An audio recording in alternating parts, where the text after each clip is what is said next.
Podcast anarquista interestelar. Podcast anarquista interestelar. Vale. La vida que anhelem no s'aconsegueix amb miracles, sinó amb la revolució.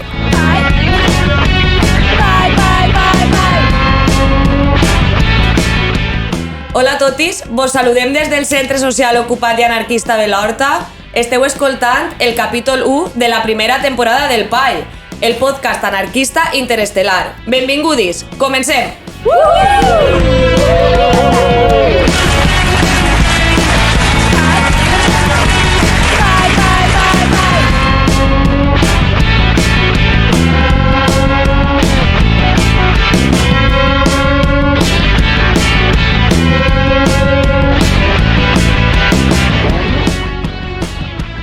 La revolució no crec, però el PAI sí que l'anem a fer nosaltres així en este ratet. Hola Penyi, quant de temps, com estem? Hola! Jo vull dir que el capítol 0 s'escolta molt baixet i és un problema que ja tenim solventat. El millor tècnic de la galàxia! Correcte, qui ha parlat és el tècnic de so, per ubicar un poquet. I jo, com a coreògrafa oficial del programa, vull dir que soles en què mos ho demane una persona que traguem el ball, l'anem a traure una persona. Hi ha un ball secret, Penya. Hi ha un ball secret. Baile oculto. Que com diu la nostra senyora anarquista morta Prefe, si no puc ballar el ball, no és la nostra revolució. Dilo, tata!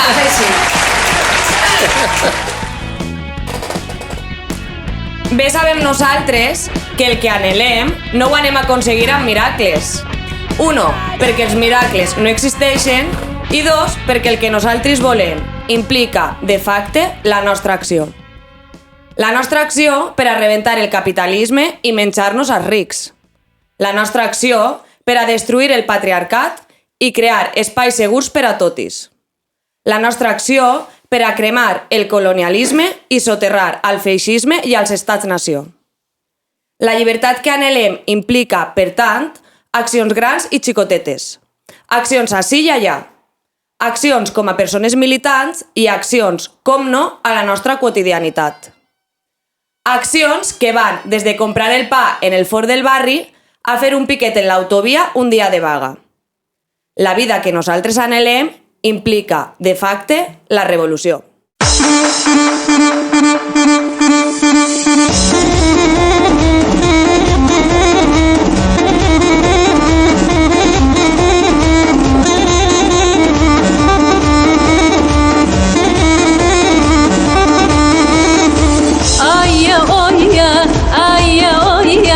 شجوانا كويا دايداي باخد منازات دلم بطورايا عوار باخد منازات دلم بطورايا آيا آيا آيا آيا نظرك كويا دايداي باخد منازات دلم بطورايا عوار باخد منازات دلم بطورايا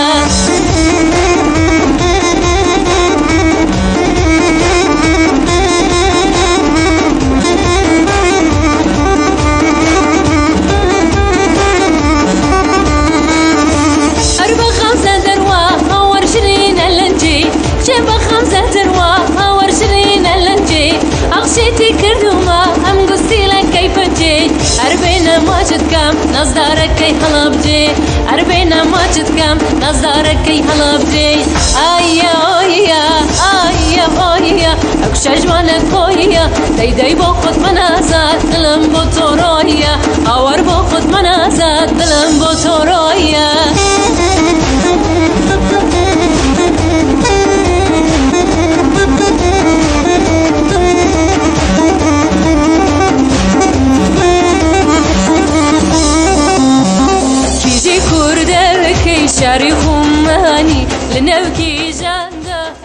Estem escoltant Sorani, una cançó de l'artista kurda Nazdar Sisiri. Perquè, com anem a parlar de revolució sense parlar del poble kurd? Aquest serà, per tant, el tema ETA del dia.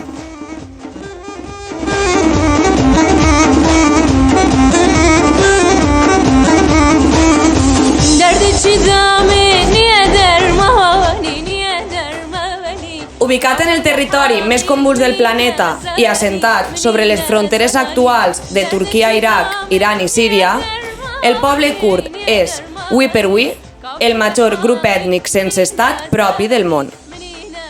I com és possible això? Perquè Kurdistan és, segons Bahman Gobadi, un país mental. Una forma distinta d'entendre la vida. Un nou paradigma. I aquest paradigma és el que vaig a intentar contar-vos avui.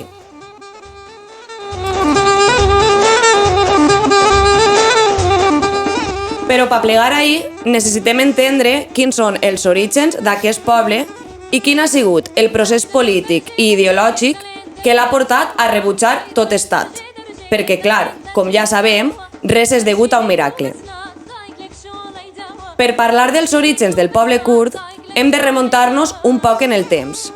Nada más i nada menos que al segle VII abans de Crist, quan, l'any 612 d'aquesta era, el poble que habitava Kurdistan va derrotar als assiris en les altures de les muntanyes d'Anatòlia i els monts Zagros, just entre els rius Tigris i Èufrates, i intenta un imperi.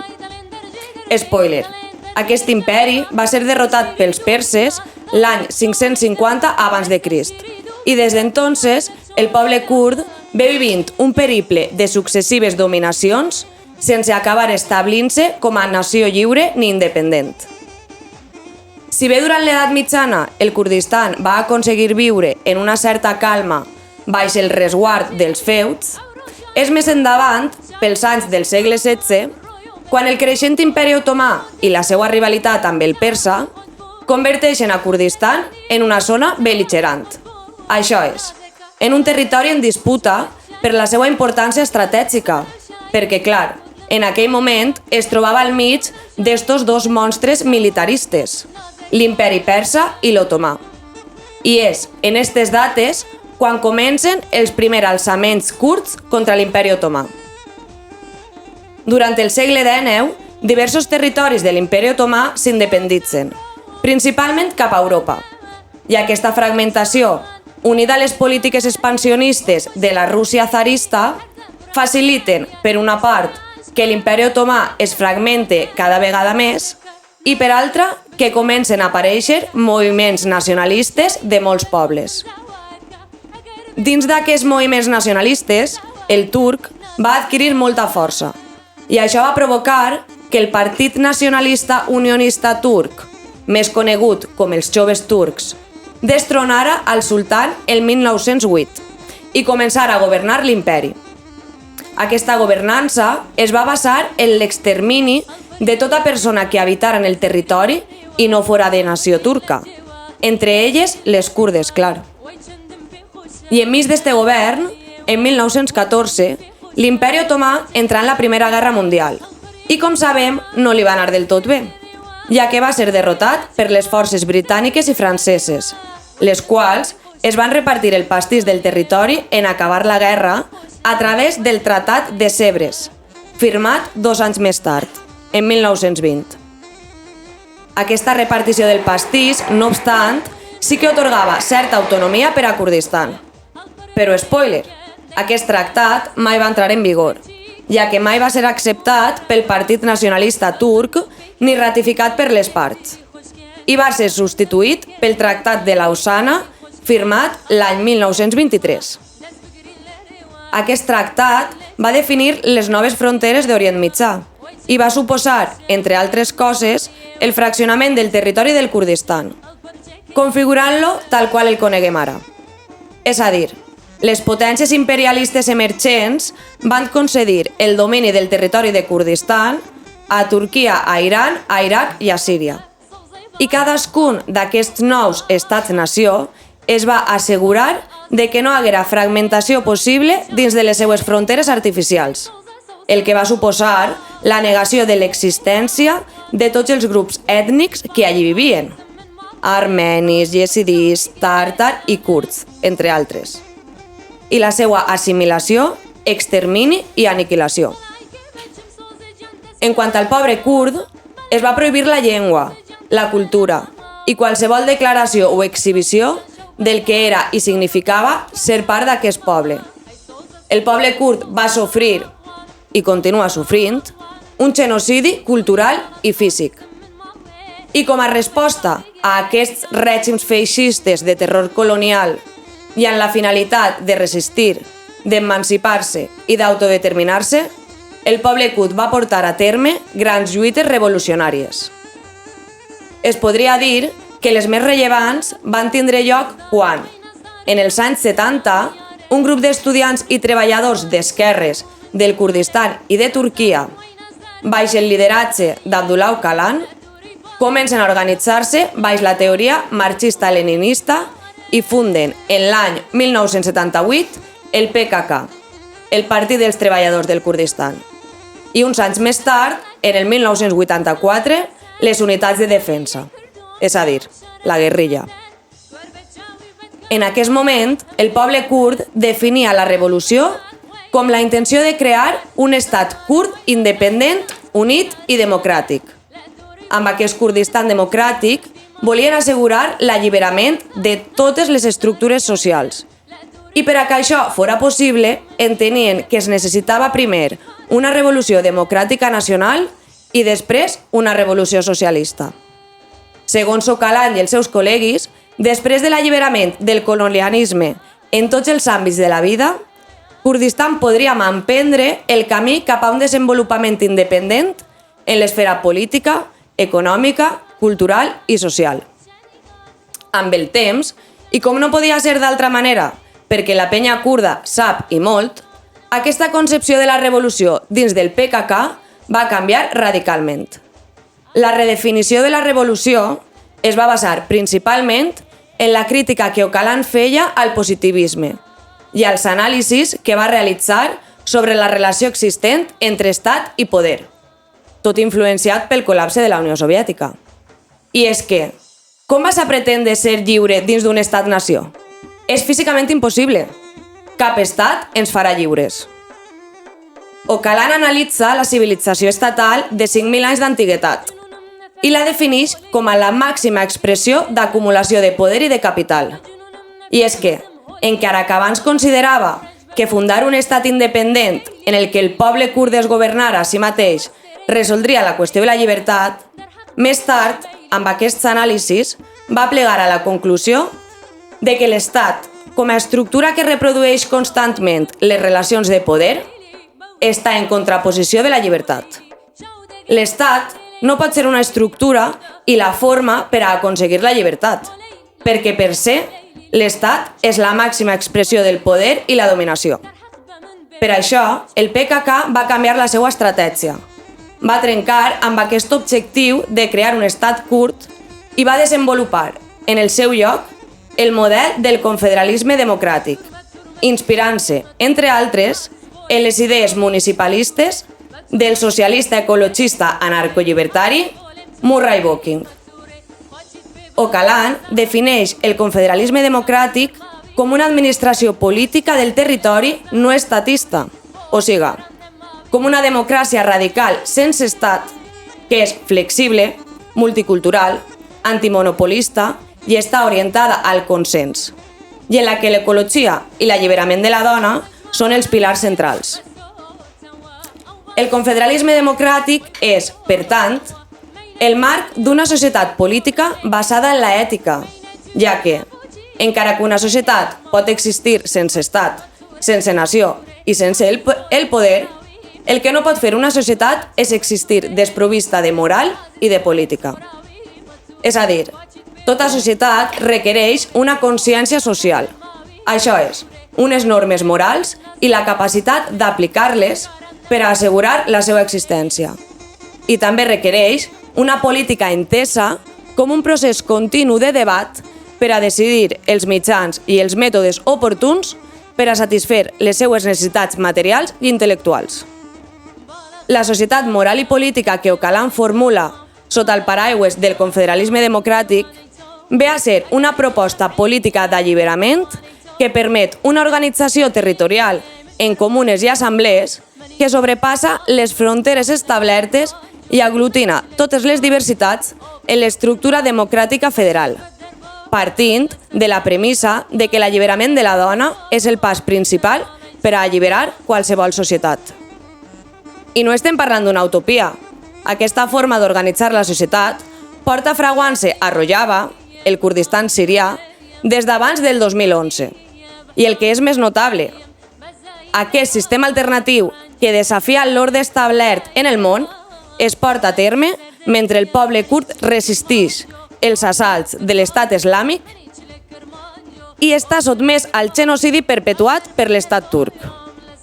A Rojava, aquest confederalisme democràtic s'ha establert en el que es coneix com l'administració autònoma del nord i est de Síria i suposa per a totes les ací presents un raig d'esperança, ja que, tal com diu Öcalan, aquest paradigma no suposa una solució únicament a la qüestió kurda.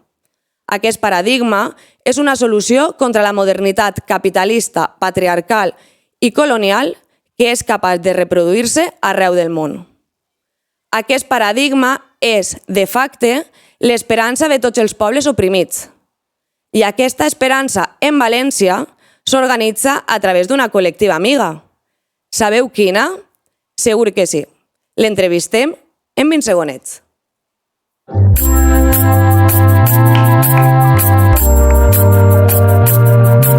L'entrevisteta del dia.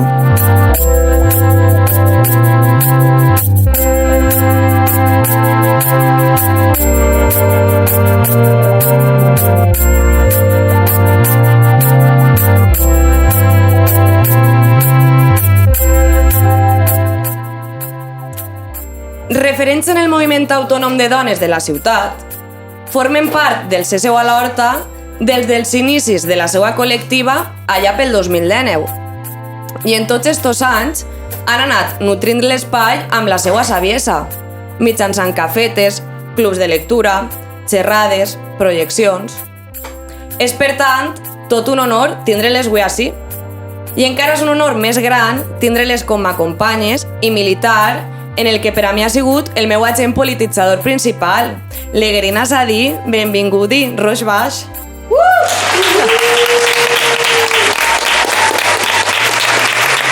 Roix Baix, bon dia, Chaguai, què tal?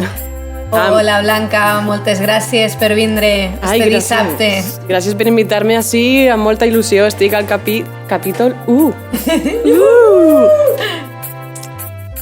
A veure, són moltes les coses que mos preguntem, però te sembla que comencem per el principi? O sigui, per el nom de la vostra col·lectiva, l'Egerina Sadí és un nom kurd. Mos diu, si vols, què significa? Clar que sí. L'Egerin significa búsqueda i Sadí, llibertat. Aleshores teniu així la frase, el significat, búsqueda de la llibertat. Que bonic. Però també fa referència a l'internacionalista que va anar cap allà al Kurdistan d'Argentina, que es deia l'Egerin Chia, i va caure màrtir allà el 2018. Aleshores fem referència també a una internacionalista companya que va caure màrtir allà. Sí, és que som tan boniques, veritat. Una cosa, una pregunta per a tots vosaltres, ja que estem parlant d'idiomes, què vol dir tal. En sumeri, sabeu què vol dir amargui? No? Amargui. Amargui. No. Pues llibertat també, però amb una significació que vol dir regreso a la madre. Oh. Y ya si tenemos tiempo, pues desarrollo un poco más tarde. Sí, clar, que poètic. Que simbòlic. Blanca, ja que l'Egerina Sadí significa en búsqueda de la llibertat, i tal com hem estat parlant en la introducció, en Kurdistan la llibertat parteix de la idea de l'alliberament de la dona. Tens algo que veure en que l'Egerin siga una col·lectiva autònoma de dones i dissidències? Que bona pregunta.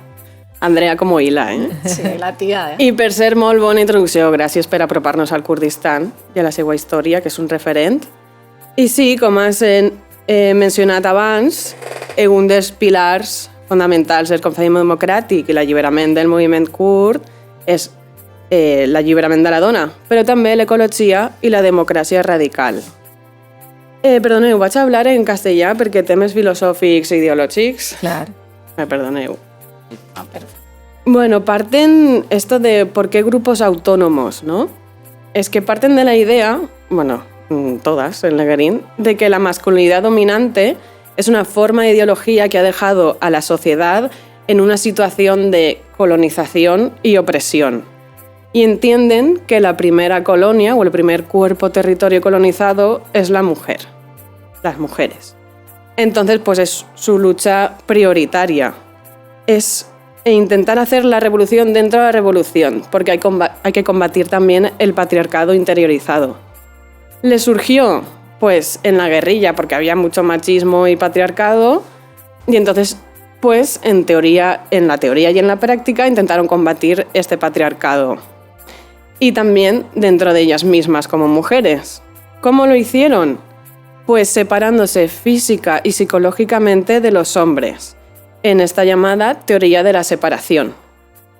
Porque las mujeres, después de 5.000 años de patriarcado y poder, pues tenían que conocerse a ellas mismas sin todo este patriarcado interiorizado y, ¿por qué no?, definirse a ellas mismas en términos de libertad.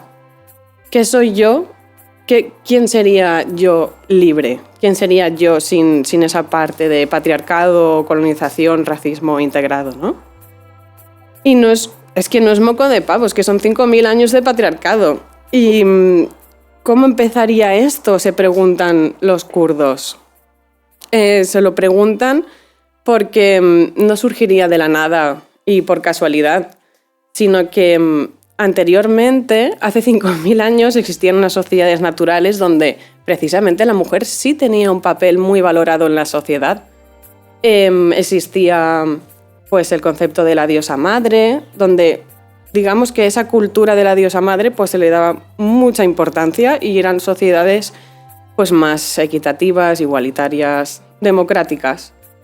Y poco a poco, cómo empezó a combatir esta cultura de la diosa madre, esa cultura de la masculinidad.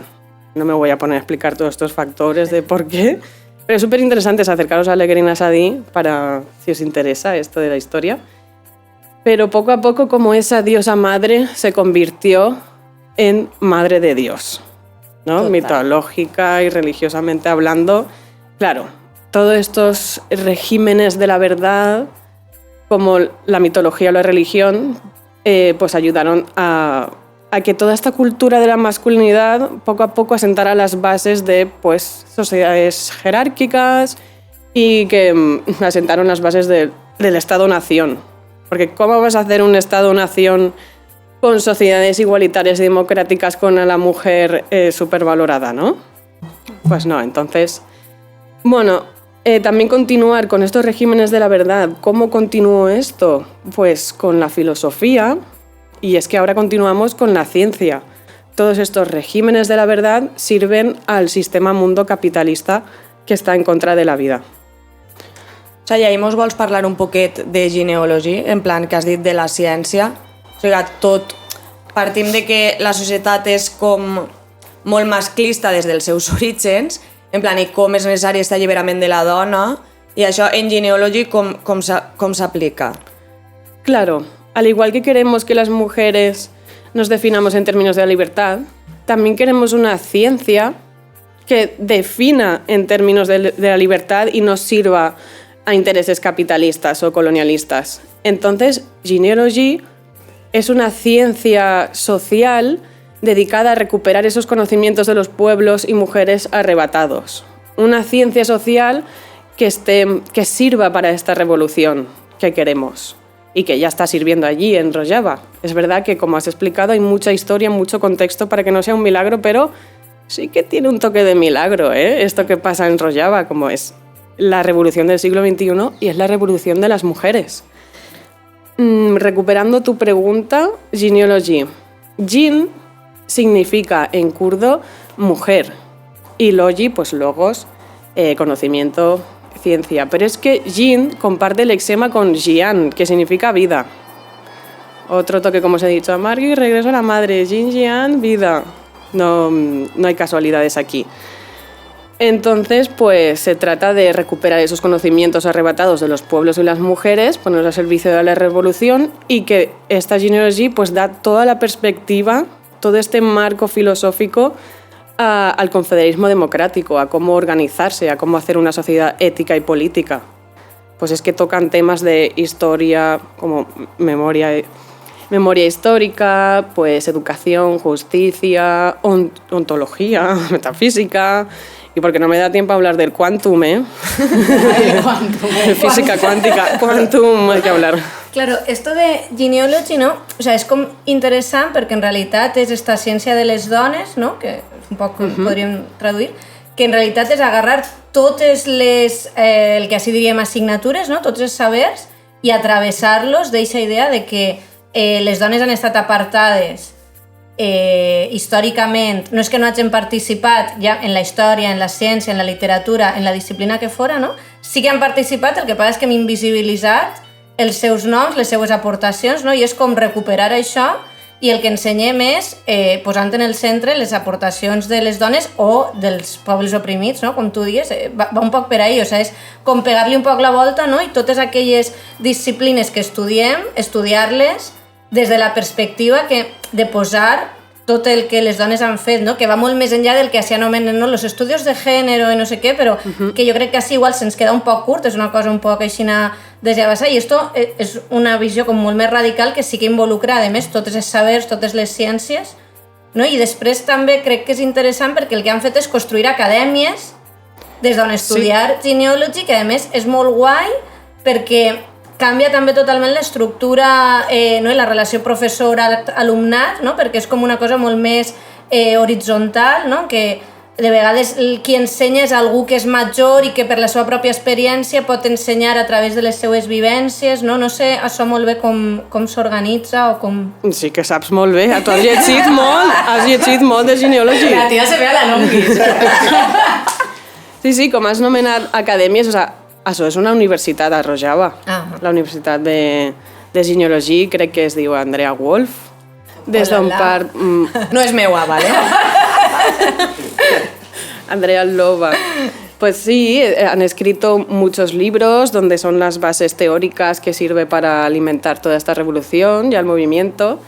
Y lo has dicho muy bien, o sea, academias y universidades, pero que juegan unas bases organizativas en la sociedad, como son también las cooperativas y las comunas. O sea, es verdad que los kurdos están con la cultura de educación, como dicen, perverde, que significa educación en kurdo, continuamente actualizándose, continuamente recuperando esa memoria, porque es el primer pasito para la autodefensa. Así como he dicho, como definirse en términos de libertad, también primer pasito para esa autodefensa. Y hay otra palabra kurda que se llama huebun, que se traduce así como convertirse en una misma, que es, como he dicho al principio, preguntarse de ¿qué sería yo libre? ¿Cómo sería yo libre?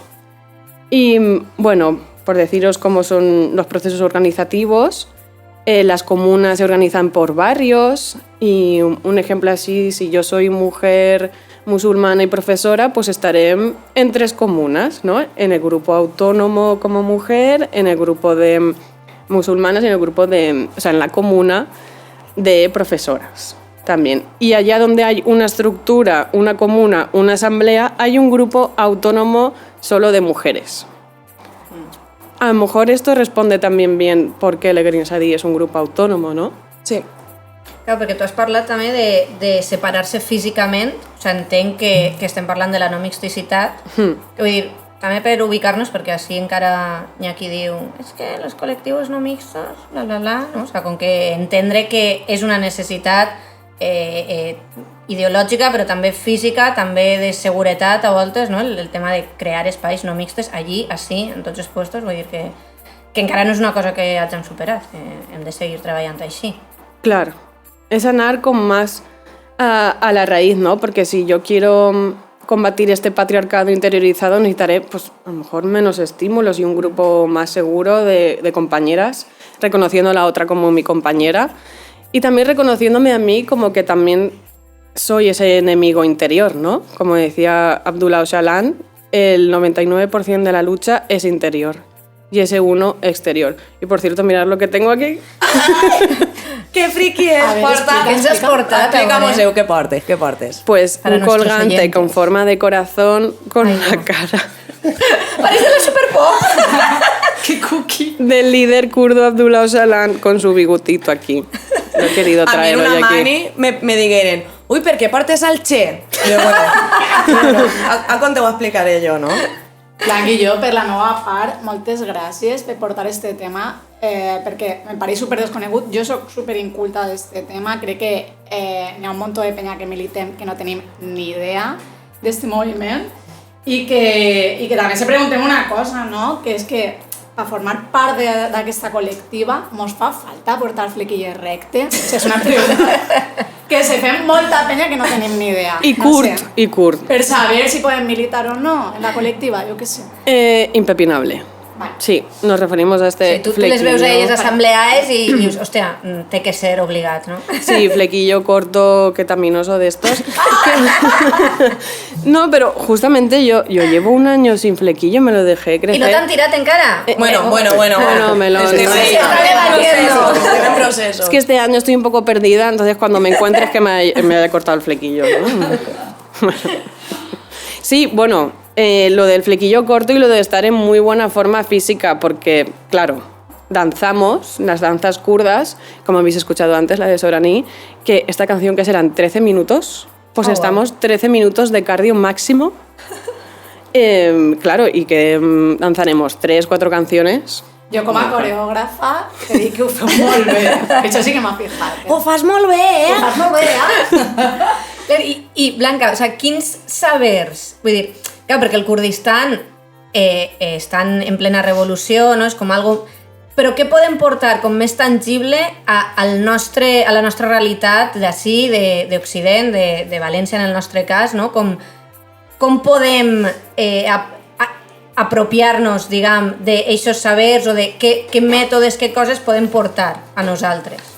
O sea, creo que primero hay que empezar con lo inmaterial, ¿no? Porque al final están haciendo una revolución posible en este siglo y da llena de esperanza, ¿no? Y fuercita de que está pasando allí y que puedes ir allí. Muchísimas internacionalistas están allá. De hecho, Rojava está lleno de catalanas. Sí? Sí. Y puedes comprobarlo, puedes ir a la universidad, puedes decir, ¡wow, Mesopotamia! ¡Qué fuerte! Sí, os invitamos. Sí, como he dicho, pues de manera inmaterial, así filosófico, pues sí, aportamos Legrin Esadi la importancia de trabajarse un ideario, de trabajar una ideología como un marco filosófico común, con, pues eso, con la intención de construir nuestros propios principios, nuestros métodos, nuestras estrategias. También Legrin Esadi creo que puede aportar con su ejemplo de que nos vamos mucho de convivencia también, unas asambleas, ya no solo asambleas de que dormimos fuera, y esto queda mucho tiempo de debate, o sea, tiempos extensos donde debatir, donde reconocer a tu compañera que a lo mejor no estáis de acuerdo, pero ahí en ese punto donde no estamos de acuerdo surgen muchas cositas, ¿no? La importancia de reconocerse como compañeras y trabajar incluso en el mismo desacuerdo. Para ello, ¿qué tenemos? Una constante actualización y revisión, y esto se lleva a cabo mediante el TEC-1000, que son ruedas de crítica y autocrítica que llevan allí en el movimiento kurdo de liberación y sirven, sobre todo entre compañeras, para criticar, para aprender a hacer críticas o a recibirlas, sobre todo críticas que tengan que ver con qué ha puesto en compromiso la convivencia o esta acción o, sí, nuestra propia construcción como compañeras en la colectiva, ¿no? Y lo recomiendo mucho, lo recomendamos mucho, el llevar a cabo este... En algun col·lectiu no hem intentat fer-ho, en algun col·lectiu en el Sí. que compartim, i és veritat que és difícil, o sea, sobretot quan comences és complicat perquè ens costa molt així en la nostra mentalitat occidental acceptar les crítiques, saber fer crítiques però que siguin constructives, que estigues aportant, però és veritat que quan ho hem intentat funciona súper, o sea, és necessari. I és que moltes voltes igual com que ho mini rebutgem perquè entenem la crítica com algo negatiu. I al final una de les coses que aprenem del moviment kurd és que esta crítica, si està ben formulada, al final és totalment positiva, perquè és algo que la teva companya t'està dient perquè t'estima i perquè vol que tu com a persona millores certes coses, perquè aquestes certes coses van a millorar al final a la col·lectiva, no? Entonces, jo crec que algo guai i algo que jo, per exemple, que milite en l'Eguerín, després als meus col·lectius ho intente baixar, és llepenyau a buscar algun ratet per a reflexionar juntis pues, sobre les pràctiques, pues, lo que deia Blanca, no? En plan de, fem una cafeta, vale, pues, heu a fer després esta valoració, en plan de, a veure com ha anat, no? Entonces, també com que reflexionem sobre els nostres comportaments cap a la col·lectiva i cap a les companyes i al final això com que mos fa créixer, no? I mos fa ser penya més compromesa, penya més responsable, més horitzontal i al final a construir col·lectives més sanes, no? Totalment. I col·lectives que com militància no ocupes el temps, sinó que militar és un valor en si mateix. Y voy a acabar diciendo que molaría construir como cierta mística revolucionaria, ¿no? Y recuperar esa magia o esa poesía de una forma de estar en el mundo y recuperar ese sentido que tiene la vida, ¿no? Pues yo me quedaría en esta frase. Igual fer una crítica al podcast Uy. y aplicar el... Claro. Una cosa importante del Tech 1000, no contestas. Tú si recibes una crítica te lo llevas a Pues casita. eso es lo més difícil. Sí, t'ho emportes a caseta, reflexiones i ja després busques un ratet per parlar a la teva companya. Algo importante es que tú cuando haces una crítica a una compañera tiene que ir acompañada de una propuesta. Claro. De, mira, aquí te voy a ayudar en esto, ¿vale? De esta forma, pero luego espabilas, compañera. I me pareix superimportant també que la convivència tinga un paper fonamental també en tot això, no? Perquè és des de l'amorcito, diguem, que podem rebre també millor aquestes cosetes, no? Súper. Total. Pues Blanca, moltes gràcies per vindre. Ai, No de sé si res. vols fer un moment de publicitat, rotllo les xarxes, alguna activitat que tingueu recentment. No sé que feu un muntó de tallers de lectura, no sé si ara teniu alguno en ment o no. Si no, bueno, les xarxes i ahí esteu superactives. O sea que... Sí, estic atenta a xarxes, ara estem en un moment d'autoformació també en antirracisme, también sobre guerres y pau, porque se vienen cositas que nos pillen organizadís y esto, y en lo del auge del fascismo hay que estar preparadís Ara també. esteu obertes a rebre a noves incorporacions o com si algú ara s'ha enamorat de l'Eguerín, com podria fer? Bueno, venir a bailar una danza curda mínimo y aprender a quitarse capas y chaquetas bailando con las compañeras porque te tienes que coger de los meñiques, a ver cómo te quitas tú las chaquetas bailando, ¿eh? De momento aprender esto, pero sí, acércate, claro. Ens podeu seguir en xarxes, que som leguerin_asadi_pv. Y bueno, atentos también de que se ha formado un comité mixto. Aquí justamente fue al revés, como se creó un grupo autónomo de mujeres y disidencias como Leguerín Asadi, y ahora se ha creado el comité mixto de solidaridad con el pueblo kurdo, o sea, del País Valencià, y es mixto también, y aquí también atentis a redes que organizaremos cositas. Però también. bueno, siga, com necessitem saber si porteu el flequillo recte o no, vosaltres mos envieu un correu, ¿vale? A leguerinasadi@riseup.net en una foto de la cara per mirar que tingueu el flequillo recte, i si és així, ja quedem per prendre un cafè i ja veig. I s'ha de dir.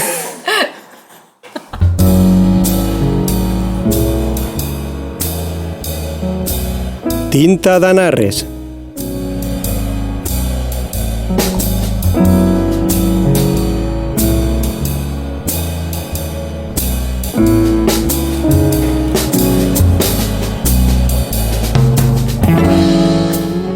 En la recomanació literària d'avui, com és el programa número 1 i les coses, perquè vagin bé, s'han de començar en ganes, porta una novel·la que va ser un èxit quan es va publicar en 2021 a l'editorial Amor de Madre. El llibre és Carcoma. L'exemplar que tinc jo ara mateix a les mans és de l'edició número 52. Laila Martínez, l'autora, fa uns anys encara la podíem trobar a la Mostra del Llibre Anarquista de València, a la parada de l'editorial Antipersona. És coneguda també per l'assaig Utopia no és una isla i per escriure a periòdics com Público, El Diario.es o El Salto. Carcoma és una novel·la que s'enquadra en un gènere poc habitual entre les meues lectures. el terror. Jo que no havia eixit mai de Lovecraft o Poe, la veritat és que Carcoma m'ha sorprès moltíssim i m'ha encantat. Té un estil àgil i directe, amb un ús escàs de les comes que va fer que el devorara en uns pocs dies. També és veritat que són unes 130 pàgines només. Això sí, és un llibre brutal, que mescla amb precisió quirúrgica esperits, lluita de classes i feminisme, en un món rural dur i gens romantitzat. Un món que s'enquista i no et deixa escapar, estàtic com una lluita de classes que porta estancada tant de temps, però que continua latent en xicotetes escaramusses quotidianes. Però bueno, quina és la trama de la novel·la? Només diré que el punt de partida és una filla, una mare i una casa encantada i perduda en les profunditats d'un estat espanyol esgarrat i dividit per una guerra civil. Però no és una història de la guerra, ni de la postguerra. És una història sobre el que té dins aquest país amb una identitat artificial, construïda des de les classes dominants amb violència i por. I si vos sembla, llegiré un xicotet fragment només per a que vos feu una idea.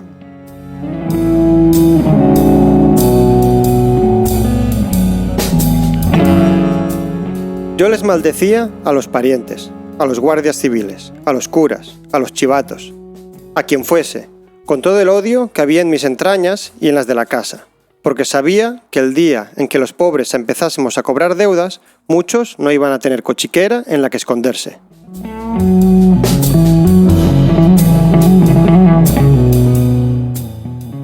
I vos promet que ha sigut casualitat. No sabia que això es feia abans de triar aquest llibre per a recomanar. Però em ve al pelo. I si vos pica la curiositat amb aquesta novel·la, o ja l'heu llegit, podeu acudir el pròxim 19 de novembre a les 7 de la vesprada a la llibreria La Repartidora. La millor.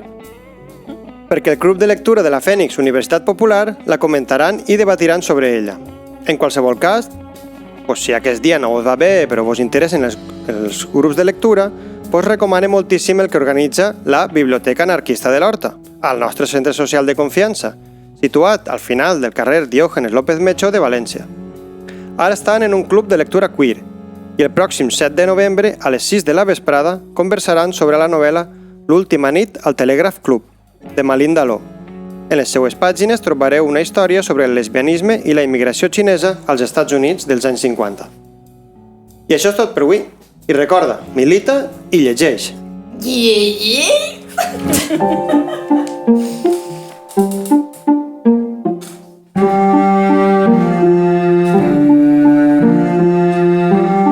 Senyores anarquistes mortes.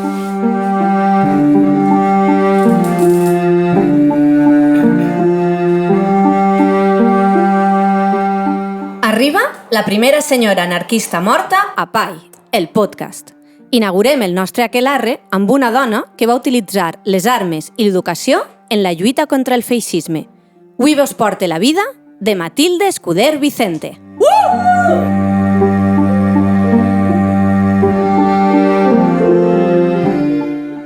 Una lluitadora anarquista que va viure intensament la Guerra Civil. De fet, ja que estem dedicant el programa al col·lectiu Leguerín Azadí i a la lluita del poble kurd, on les dones tenen un paper rellevant també en el terreny de les armes, volia parlar avui perquè Matilde tampoc va dubtar a agafar el fusell i arriscar la vida pel seu ideal i per un món més just per a totis. Però, per contar aquesta vida de pel·lícula, començarem pel principi.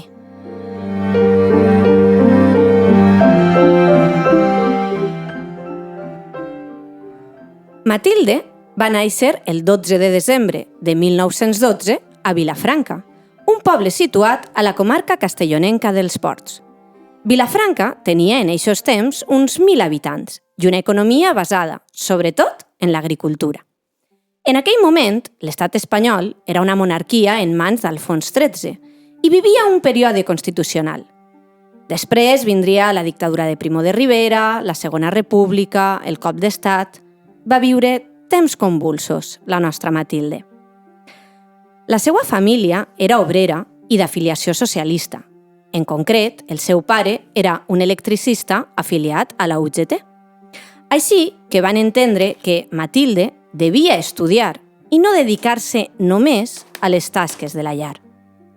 Per tant, una vegada acabada l'ensenyança bàsica als 14 anys, va estudiar primer a l'Escola Normal de Mestres de Castelló i després a la de València, on va obtindre el títol de magisteri l'any 1934. Els estudis els va compatibilitzar amb el treball de costurera per poder pagar-los. La seva etapa estudiantil la va realitzar a cavall entre la dictadura de Primo de Rivera i la proclamació de la República. El seu primer destí com a mestra va ser l'Escola Rural de Ses Salines, a Eivissa. Però la seva estada a les illes va estar marcada per l'assetjament sexual i ideològic.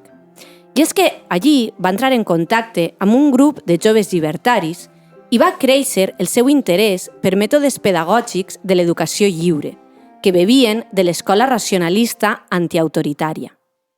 Aquests mètodes van xocar amb els de la direcció del centre, que eren més convencionals. Per això, va decidir marxar a Barcelona, on, ja afiliada a la CNT, va sol·licitar al sindicat un lloc de mestre a alguna escola racionalista. És així com comença a exercir a l'escola de l'Ateneu Llibertari de Sant Adrià de Besòs, de Barcelona, en 1936.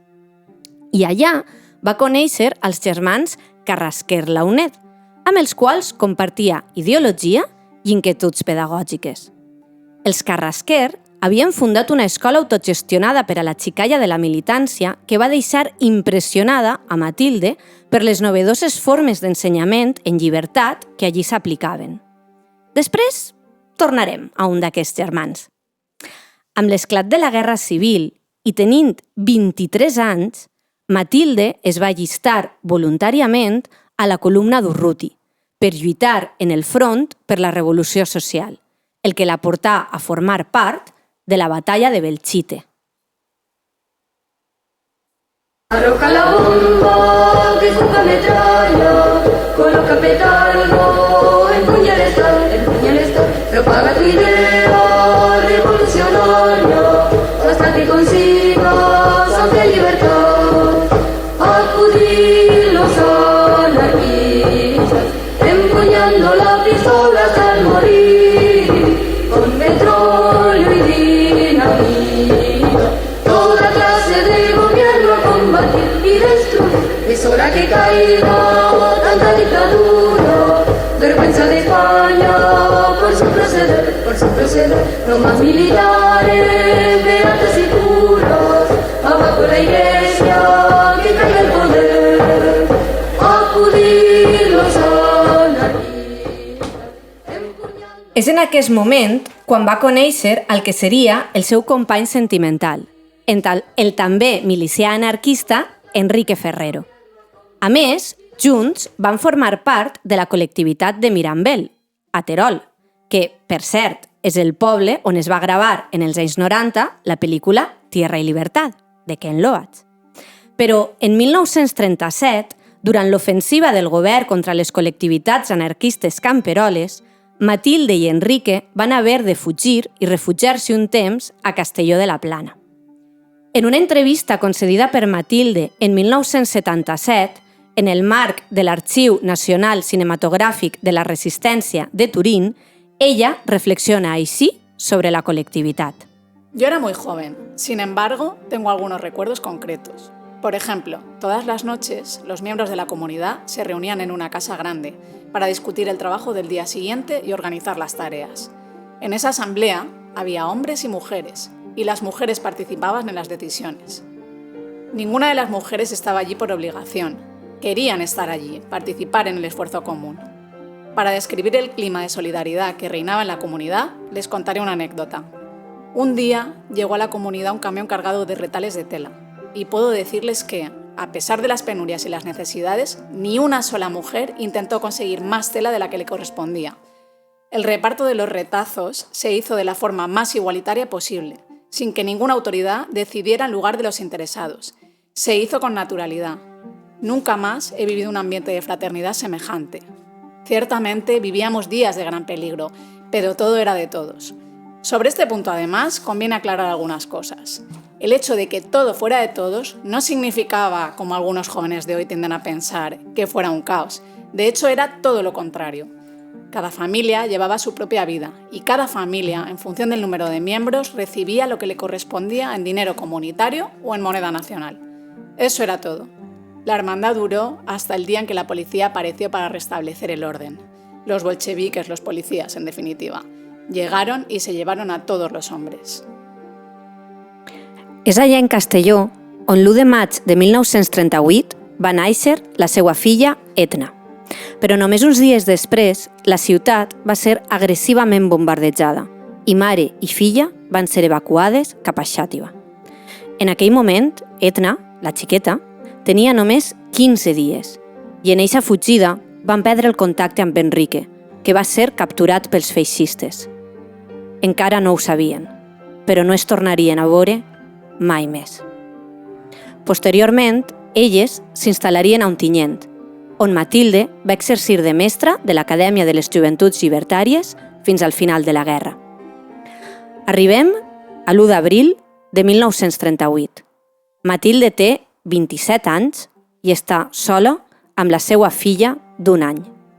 La derrota i la fi de la revolució van ser molt dures per a ella. Estava al bàndol derrotat i, com a tal, va patir la repressió. Per una banda, de forma directa, ja que va ser empresonada a València, estant 5 anys privada de llibertat. Per altra banda, de forma indirecta, ja que el seu company Enrique va ser assassinat a la presó de Torrent, sense que ni tan sols es pogueren despedir.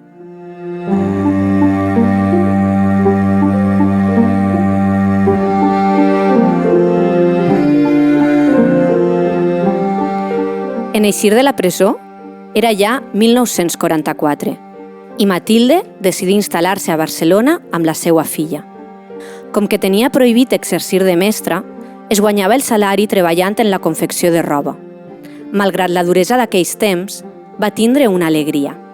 Es va retrobar amb Fèlix Carrasquer durant un ple clandestí de la CNT. Vos sona el cognom? Se'n recordeu dels germans Carrasquer Launet dels que parlàvem fa un moment? Pues Fèlix era un d'ells. Era un antic amic de Matilde, company de militància i mestre llibertari. Es van retrobar, van reprendre el contacte i van iniciar una relació. En aquesta etapa, malgrat la dictadura franquista, la Nostra Senyora no abandonà la lluita contra el feixisme des de 2 fronts. Per una banda, imprimint, junt amb Fèlix, unes octavetes amb una xicoteta impremta secreta que tenien a casa, titulades Reacción, que contenien propaganda contra el règim. Per altra banda, participant activament en la CNT clandestina, on també militava Fèlix, motiu pel qual va ser detinguda en diverses ocasions. I quan el Comitè Nacional va caure en 1947, els dos van ser empresonats novament. Ella, en aquest cas, durant 6 anys, entre 1947 i 1953. En eixir, Matilde va decidir esperar l'alliberament del seu company vivint a Vinaròs amb un perfil baix, treballant en una granja de pollastres, fins que es retrobaren l'any 1959. Havien passat 12 anys des de l'empresonament de Fèlix.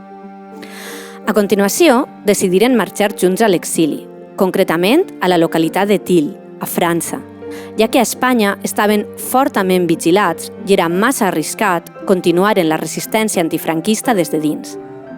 Al seu nou destí fundaren una escola de militants, una espècie de comuna on s'instal·laven joves de l'estat espanyol i també d'altres parts del món. Allà convivien, treballaven la terra i, sobretot, es formaven en temes polítics i sociològics. L'horitzó final era pensar formes de derrocar el règim franquista, alhora que debatien intensament sobre noves organitzacions socials basades en el suport mutu i allunyades del capitalisme. A més, Matilde i Fèlix, convençuts de que l'educació i la paraula escrita eren clau per a transformar el món, van muntar, novament, una impremta clandestina que els permetia enviar propaganda prohibida a l'estat espanyol amagada entre caixes de verdures que es cultivaven a l'escola de militants. A tot això hi ha que sumar que l'any 1967 van fundar el grup Amigos de la CNT d'Espanya i poc abans de la mort del dictador feren incursions a Barcelona per participar en la reconstrucció del sindicat anarquista. I no ho hem dit abans, però Fèlix era cego des que tenia 27 anys degut a un desprendiment de retina. Amb tot, aquest fet no li impedí ni militar, ni organitzar col·lectivitats, ni revolucionar la pedagogia. De fet, seus són alguns dels llibres més destacats de la seva època en aquest tema. Se'l pot llegir, a vegades, baix el pseudònim de Carles Launed. I Matilde Escuder va ser determinant en la publicació d'aquestes obres. La seva filla Etna va dir en una entrevista: «Mi madre participaba en todo. Ella era sus ojos». És més, un antic alumne de l'Escola de Militants, Carlos Ramos, que posteriorment seria secretari general de la CNT, va explicar: Matilde no solo era la persona que leía los textos, sino que era la que le hacía los apuntes y los comentarios a Félix. Es decir, los apuntes no eran solo correcciones ortográficas. El trabajo que hicieron y aparece solo a nombre de Félix es una obra compartida y discutida por ambos. Félix Carrasquer Launed va morir el 7 d'octubre de 1993 a França a l'edat de 87 anys. Matilde, o Mati, com l'anomenaven les seues amigues, va morir a la seva casa de l'exili l'any 2006. Tenia 94 anys i mantenia intacte el seu compromís amb el moviment llibertari i amb la renovació pedagògica.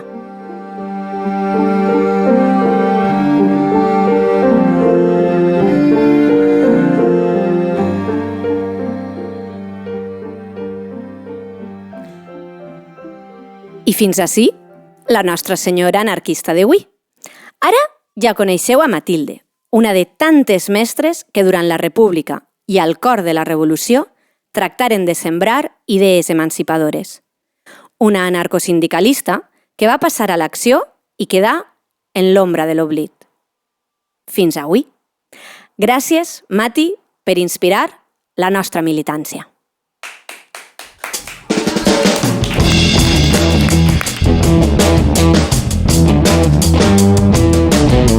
Efemèrides.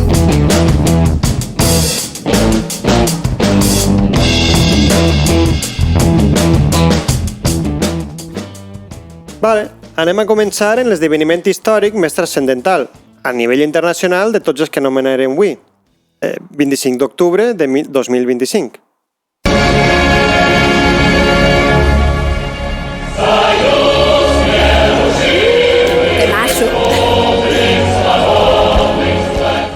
Dedicat a l'MS. Però bueno, pues això, ho passarem rapidet. El 25 d'octubre de 1917 es produeix la famosa toma del Palacio de l'MS, de l'Invierno, que porta el partit bolxevic al poder. Segons el nostre calendari era novembre, però com segons el rus del moment era octubre, es diu Revolució d'Octubre, pues això, ja està, molt senzill. Ara posem este remix, que és un temazo.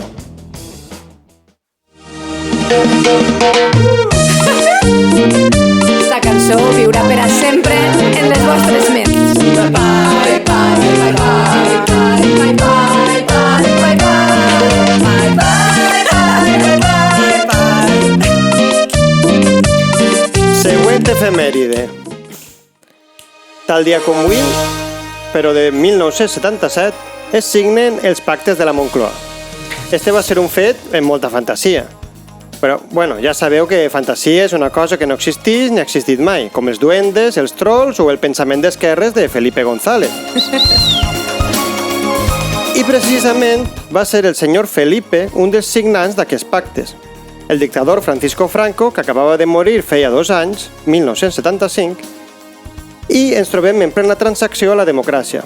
Estos pactes consistiren en acords de consens, moltes cometes així, entre l'elit política del moment, també el PCE i el PSOE, per tal de configurar el sistema democràtic i amb la intenció d'encarrilar política i econòmicament l'Estat. Les seues conseqüències, almenys en part, van ser tancar la porta a qualsevol proposta radicalment democràtica i limitar el protagonisme de la societat civil. Els pactes de la Moncloa marcaren un abans i un després per a l'anarcosindicalisme. Els acords però també el nou marc sociolaboral que aquests configuraven excloïen de la participació a una CNT que vivia un nou i espectacular creixement. Superava les de 200.000 persones afiliades. Però es negava a negociar en aquelles condicions i es feia una crítica ferotge dels pactes. Però què diuen els pactes de la Moncloa? Bueno, pues es reconeixia el dret a la llibertat d'expressió, la llibertat de premsa, el dret a reunió, amb previ avís, manifestació sense interrompre les comunicacions i associació. Alhora que es deixava de perseguir l'adulteri, es castigava la tortura i s'abolia la competència de la justícia militar en assumptes polítics. Lo mínim i justetet, vamos. Per descomptat, la majoria d'aquestes mesures estaven només al paper i de forma oficial, la fantasia de la que parlàvem abans. La contrapartida estava en què també es va liberalitzar l'acomiadament del 5% de la força laboral d'una empresa, fins i tot més en determinades condicions.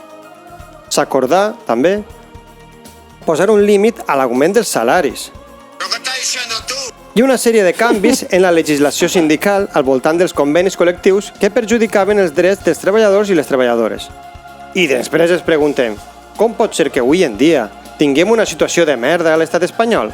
Feixisme desbocat, sindicats majoritaris venuts a la patronal... CCUU. I ojete. Calor. Impunitat. Impunitat per a la violència d'estat i per a esta gentola. Pues gràcies al Partit Comunista d'Espanya i al Partit Socialista Obrer Espanyol. Gràcies! Que signaren aquests i molts altres acords. Desmobilitzant a la major part de la gent que estava en aquells anys encenent en flames el carrer. Com encendrem el carrer esta vesprà en la mani contra Amazon. Mazón palizón! I seguint en les transaccions i les transicions desastroses de dictadura a democràcia, ara viatgem a Xile, on el 25 d'octubre de 2019 es va produir l'anomenada Marcha Más Grande de Chile, almenys des de l'arribada de la democràcia, que es situa al voltant de 1990. Manifestacions multitudinàries per tot el país, en 2019, enmarcades dins de l'anomenat estallido social, que van ser unes revoltes contra el govern conservador de Sebastián Piñera. La dictadura havia deixat un país privatitzat i venut a les grans multinacionals estrangeres, situació que es notava al carrer, les cases i els llocs de treball. Així, la pujada de la tarifa del bitllet de metro va ser el desencadenant de que la ràbia acumulada esclatara encenent els carrers. En aquest context de lluita, en diversos fronts, ja que sabem que el capitalisme no només ens oprimeix econòmicament, sinó que també és racista, masclista, capacitista, homòfob, es grava la performance que sentirem a continuació i que va fer la volta al món, a càrrec del col·lectiu Les Tesis. ¡Son los pacos! ¡Los jueces! ¡El Estado! ¡El presidente! ¡El Estado opresor es un macho violador! ¡El Estado opresor es un macho violador! ¡El violador eres tú! Següent efemèride. I última. Ja ho tenim quasi. Preparadis? No ho sé, no sé. Vale.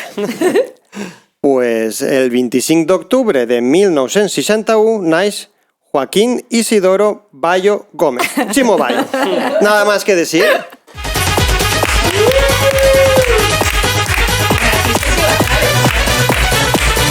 Lo millor. Esto es para Pepe Ruiz.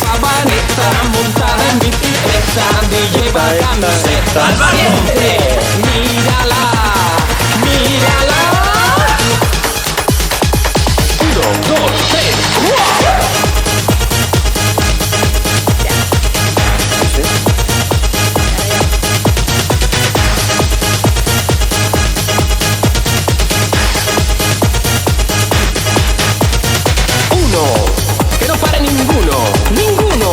Dos, nos movemos los dos. Son dos. Tres,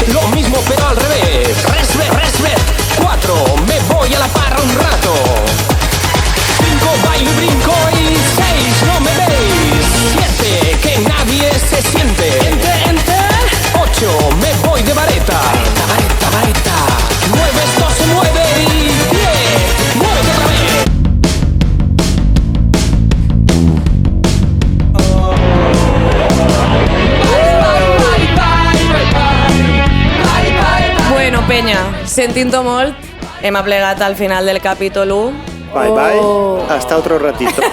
En este programa s'ha llegit menos que en el capítol 0. Home, som anarquistes, haurem de llegir, no? I a la pròxima ens escindim. Podcast anarquista interestelar. Podcast anarquista interestelar. Podcast anarquista interestelar. Bye! Bueno, penya, això, que moltes gràcies per escoltar-nos.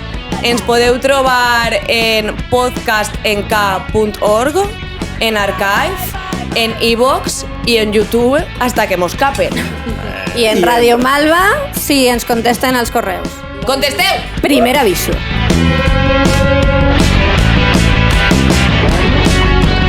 Donar les gràcies també a la personeta que està tocant la dolçaina des de que estem gravant el podcast, especial dedicació per a tu. Bravo! I que ara ha parat perquè sap que ja s'està acabant la gravació del podcast. En realitat l'havien pagat. Ara ho confessen. Això la L, no?, que és qui mos financia.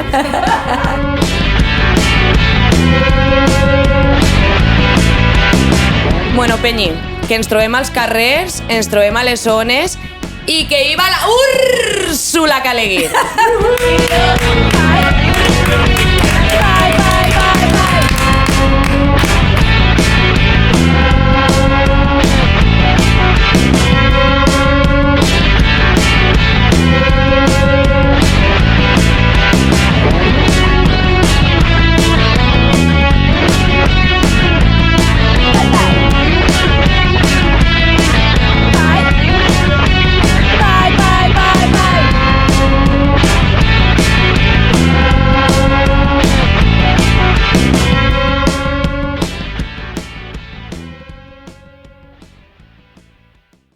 Bye, bye, bye, bye, bye, bye, bye, bye, bye, bye, bye, bye.